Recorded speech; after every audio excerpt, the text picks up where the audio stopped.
funding from the Dragons to fund our business. Incognito was at the stage where we had contracts which we needed to make more stock.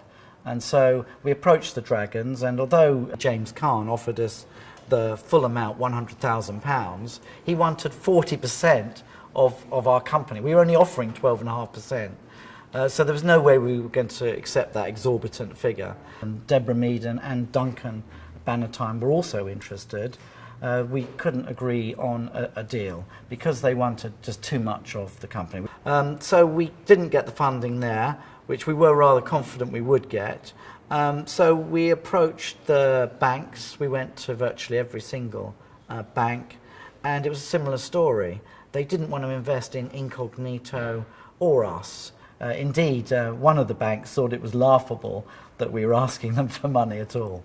I heard about pension-led funding through a letter that came through the post, and something of interest to me, because I very rarely respond to mail shots, but this was very sincere, and it was from I believe, Adam Taverner, and it was very direct, and it was actually, I thought it was too good to be true, but I put it to one side, and then about a year later or so, I then contacted the Clifton and started to engage.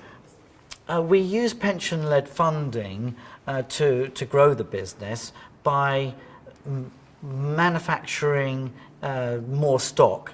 We already had big contracts from the likes of Alliance Boots, we're in Harrods and Selfridges, and we used that money to make much more stock. We needed to manufacture a lot more to build the business because we weren't paid for up to 60 days from these customers, which meant that our cash flow was vastly improved. We also had some money left over after we moved the manufacturing to the UK. We also had some money left over for PR and marketing. Yes, we had various intellectual properties, such as our website, lessmosquito.com. So we had a blog, which is still getting many hits today, avoidingbites.com. And those two intellect IPs, coupled with our trademark, was plenty to actually to cover the whole of our pension. There are numerous benefits to pension-led funding. Probably the main one for an entrepreneur is to retain control of your business.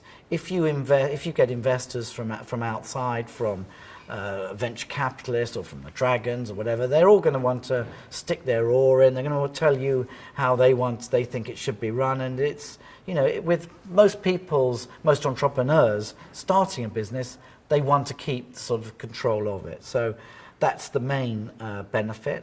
The other benefit, of course, is releasing dead money, and that money you cannot normally access until you're sort of 65 or whenever, even longer now, I believe. And we were able to use that money productively for our business. And it also means that the performance of our pensions has actually grown faster than it would if we left it in those stagnant funds.